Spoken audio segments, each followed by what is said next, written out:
There are moments in a person's life that cannot be prepared for, not because they are too large, but because preparation itself becomes irrelevant, because the only thing that matters in those moments is whether the person standing in them is truly present, truly willing, truly there. Robin Williams had spent 30 years preparing for stages. He knew the mechanics of performance, the way a carpenter knows wood, the grain of an audience, the weight of a room, the precise angle at which laughter tips into something deeper. He had performed for presidents and stadiums and late-night television cameras and children in hospital corridors. He had built, out of instinct and relentless practice, one of the most technically formidable performance vocabularies any comedian had ever possessed. None of it prepared him for a dusty tent in Baghdad in the winter of 2003. What happened that night in a structure held up by metal poles and canvas, under a single generator-powered light, in front of 43 soldiers who had not been home in months and had largely stopped expecting anything good to walk through a door, was not a performance in any sense. Robin Williams had previously understood the word. It was something closer to necessity, something that moved through him rather than from him, something that the soldiers who were present would spend years afterward trying to describe accurately and never quite managing. Because the accurate description required conveying not just what happened, but what it felt like to be in a room where a man gave everything he had to people who needed it, with no infrastructure, no safety net, no audience larger than a few dozen exhausted human beings who had every reason to be somewhere else in their minds, and chose, because of what was happening in front of them, to be entirely here instead. This is the story of that night. But to understand what Robin Williams brought into that tent in Baghdad, you have to understand what he carried into every room he ever entered and where that carrying began. He grew up understanding absence. The house in Bloomfield Hills, Michigan, was large and frequently quiet, in the way that houses become quiet when the people who could fill them are elsewhere.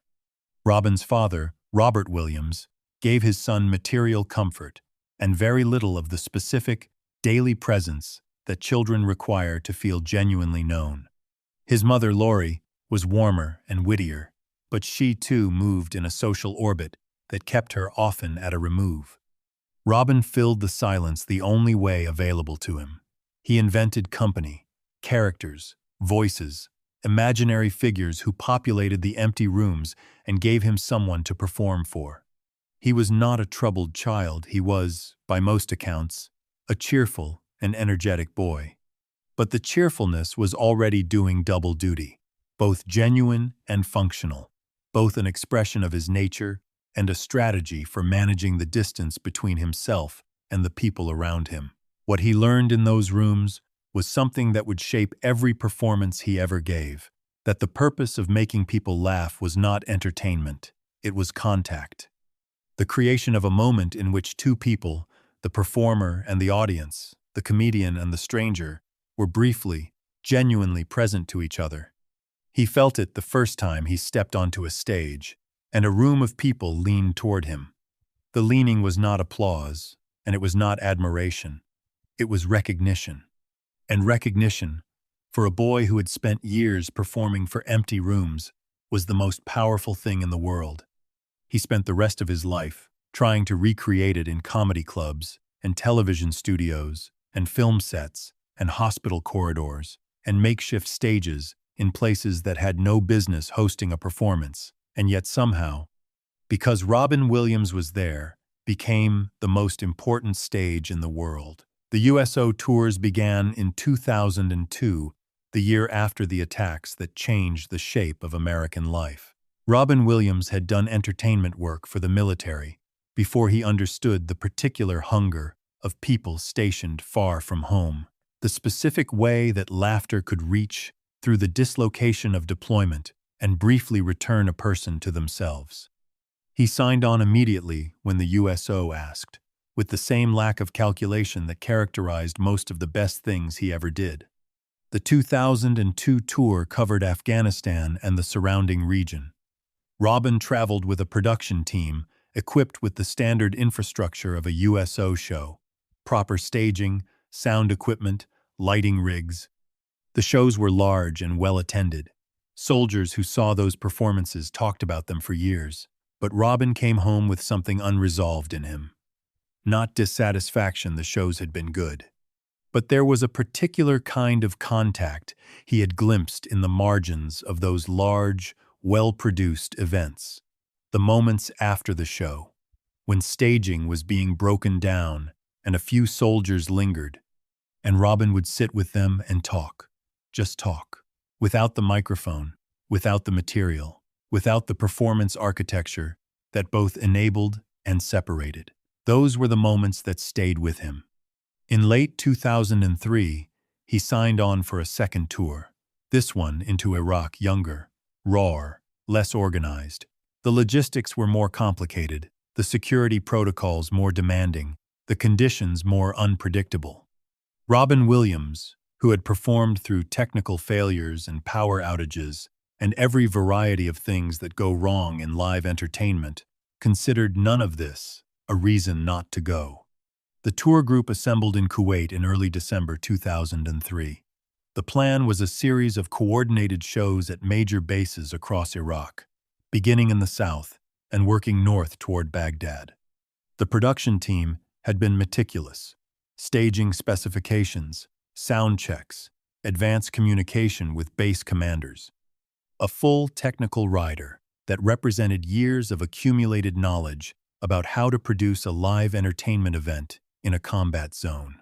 It began to unravel on the second day.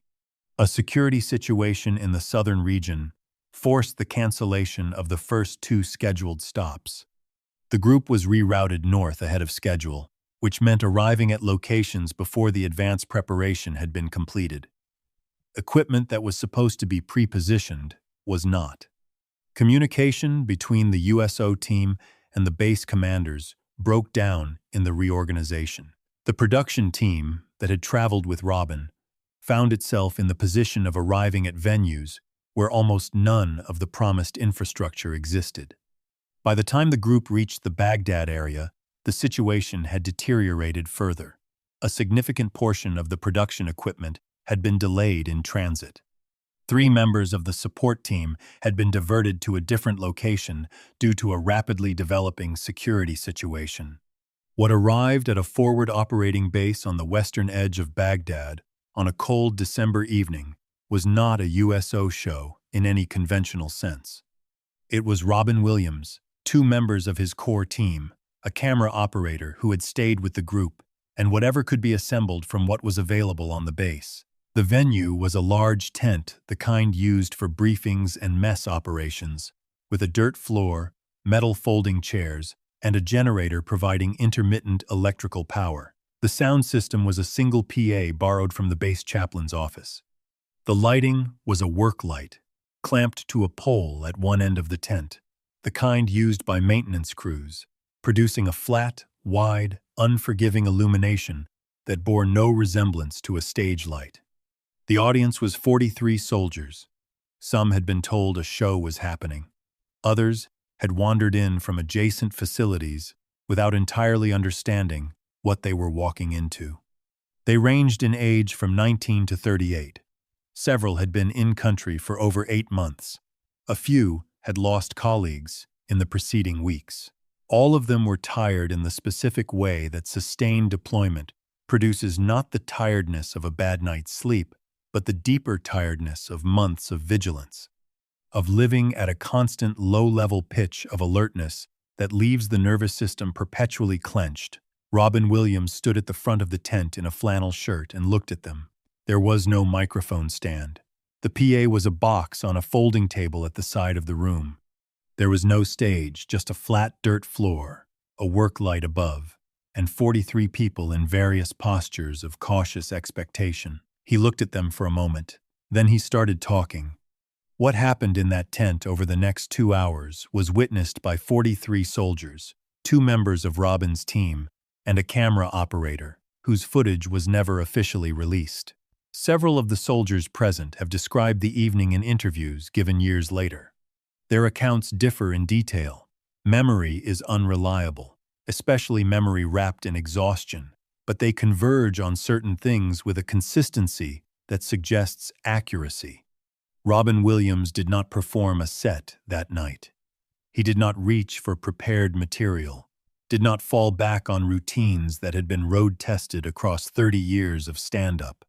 He looked at the room, and he did what he always did when a room told him something specific. He listened, and then he responded to exactly what he heard. He started with the tent itself, the work light, the borrowed PA, the folding chairs, the dirt floor.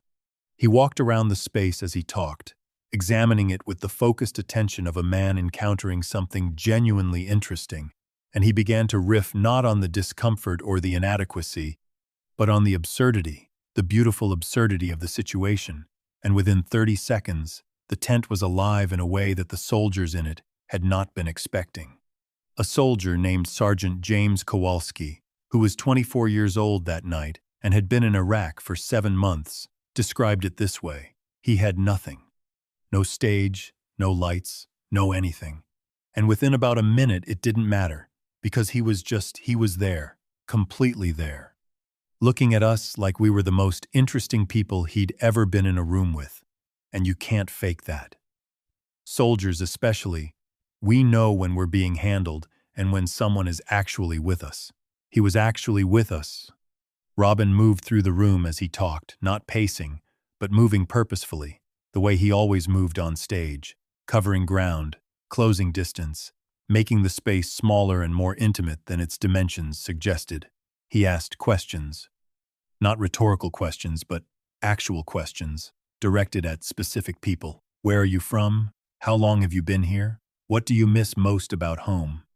And when people answered, he listened, and what they said fed directly back into what he was doing, the material growing from the room rather than being applied to it.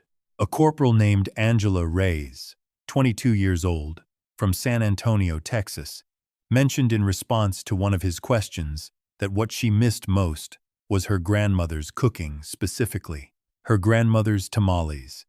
Robin Williams spent the next 4 minutes doing a bit about tamales that Angela Reyes has said, in the years since, was the funniest thing she has ever witnessed in her life. He'd never met my grandmother, she said, but somehow he got her exactly right. This was the gift, not the impressions, not the velocity, not the technical virtuosity that critics cataloged and fellow comedians studied. The gift was the listening that preceded all of it, the complete, undefended attention that Robin Williams brought to every room he entered, and that enabled him to take what people gave him and return it transformed, elevated, made into something that felt simultaneously universal and entirely specific to them. In that tent in Baghdad, with no material and no infrastructure and no safety net, the gift operated in its purest form. 40 minutes in, something shifted. The laughter had been extraordinary, the deep, releasing laughter of people who had been clenched for a long time and had been given permission to let go. But around the 40-minute mark, Robin Williams did something that several of the soldiers present have described as the moment the evening changed its nature entirely. He stopped being funny. Not abruptly, not jarringly, the transition was smooth, the way his transitions always were, one thing becoming another without a visible seam. But he moved from comedy into something else, and what he moved into was a direct, unguarded acknowledgement of what was actually happening in the room. He talked about home, not as a comedic premise but as a real subject, what it meant to be far from it, what it cost to be away from the people and places and ordinary moments that constitute a life. He talked about it with the specificity of someone who had spent a great deal of time far from home himself, who understood from the inside what it felt like to be in a place that was not yours, surrounded by people you had not chosen, doing work that extracted from you things you had not known you had to give. He talked about fear, not the abstract fear of danger, but the specific fear of missing things. The fear that life was continuing without you, that children were growing and parents were aging, and the small, unremarkable events that accumulate into a life were happening in your absence and could not be recovered. He talked about the people they missed, not sentimentally, not with the manufactured warmth of a public figure performing empathy, but with the directness of a man who was willing to sit in the actual weight of what he was describing without needing it to resolve into something comfortable. The tent was completely silent. Sergeant James Kowalski said, "When he stopped doing the comedy and just started talking to us, nobody moved. 43 people and nobody moved, because he was saying exactly what it felt like. Exactly. And nobody had said it exactly before. We'd been out here for months, and nobody had put it that precisely. And it helped. I don't know why it helped, but it did. It felt like being understood." Corporal Angela Reyes said, "I cried. I'm not embarrassed about that. A lot of people cried. He didn't try to fix it or move past it. He just stayed in it with us. That's the thing I remember most. He stayed." Robin Williams stayed in it for a long time, and then, with the same seamless movement, he brought them back. Not out of it, he did not pretend the heaviness was not there, but through it, towards something that could hold both the weight and the laughter at once.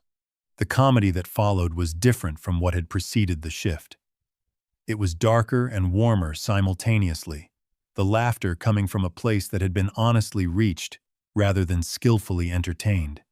The 2 hours passed without anyone in the tent appearing to notice the time. When it was over, Robin did not leave immediately. He stood at the front of the tent as the soldiers began to move, some toward the exit, some toward him. A loose, informal gathering formed, the way gatherings always formed around Robin Williams when there was no schedule pushing people away. He shook hands and embraced people and answered questions and posed for photographs with soldiers who had pulled cameras from wherever cameras come from in a combat zone, and he was present for all of it, with the same complete attention he had brought to the performance itself. A young private named Derek Simmons, 19 years old, from a small town in rural Georgia, waited at the back of the gathering until almost everyone else had gone. He had not spoken during the show. He had sat in the back row and watched, with an expression that the camera operator, reviewing footage later, described as the expression of someone receiving something they had not known they needed. When Derek Simmons finally approached Robin, he did not say anything immediately. He stood in front of him for a moment, and Robin waited the particular waiting of a person who is genuinely in no hurry, who has nowhere more important to be, who understands that some things require a moment before they can be said. "I haven't laughed in 4 months, Derek Simmons said finally. "I didn't think I still could." Robin Williams looked at him for a moment. "You can," he said. "You just did. And you will again. Every time you think you can't, you will." He put his hand on the young soldier's shoulder and held it there for a moment, and Derek Simmons nodded, and that was all. No grand speech, no performed wisdom, no careful construction, just a man telling another man something true. Derek Simmons returned home 8 months later. He has spoken about that night in Baghdad once, in a Veterans Community newsletter published in 2015, the year after Robin Williams died. He wrote, "I think about that tent a lot. Not just what he did up front, though that was something I'll carry forever, but what he said to me afterward. 4 words. You can, you will. I've said those 4 words to myself more times than I can count in the years since. They still work." Robin Williams flew out of Baghdad the following morning. He did not speak publicly about that night in any interview. He mentioned the Iraq tours in general terms when asked about his USO work, spoke warmly about the soldiers, about performing in those conditions, about what it meant to be in the presence of people doing something so much harder than anything he had ever been asked to do. But he did not tell the story of the tent. He did not describe the work light, or the borrowed PA, or the 43 people in folding chairs on a dirt floor. He did not mention Sergeant James Kowalski, or Corporal Angela Reyes, or Private Derek Simmons. He carried it the way he carried most of the things that mattered most.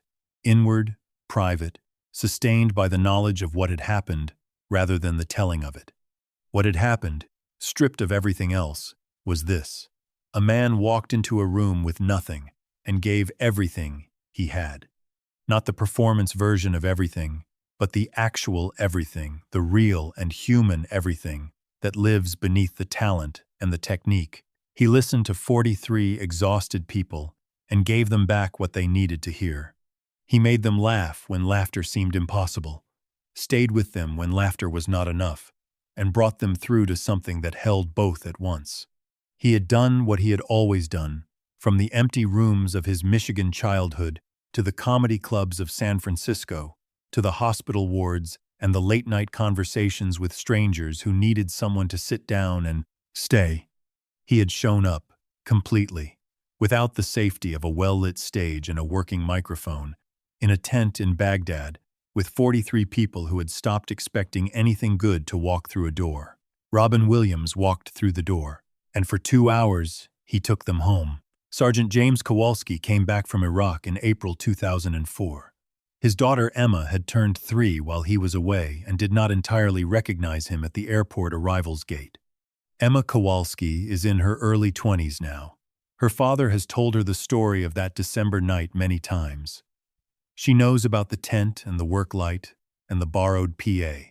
She knows about the tamales and Angela Reyes, and the moment the comedy stopped and Robin Williams stayed in the silence without trying to fix it. She knows what her father said when she asked why that night mattered so much. He said, because he didn't have to be there. He was famous and comfortable and the conditions were bad and nobody would have blamed him for staying home. But he came. And when he got there and nothing worked the way it was supposed to, he didn't look for a way out. He just looked at us and started talking. Like we were worth it. Like we were the reason he'd come. He paused. When someone treats you like you're the reason they came, it changes something. You carry that. You carry the fact that someone decided you were worth showing up for. Robin Williams decided that for 30 years, in rooms large and small, under lights that worked and lights that didn't, for thousands, and for 43 tired soldiers on folding chairs on a dirt floor, he decided it every time. The tent is gone now. The base has changed. The folding chairs and the borrowed PA have long since been repurposed or discarded, but 43 people carry that night in them, and they always will.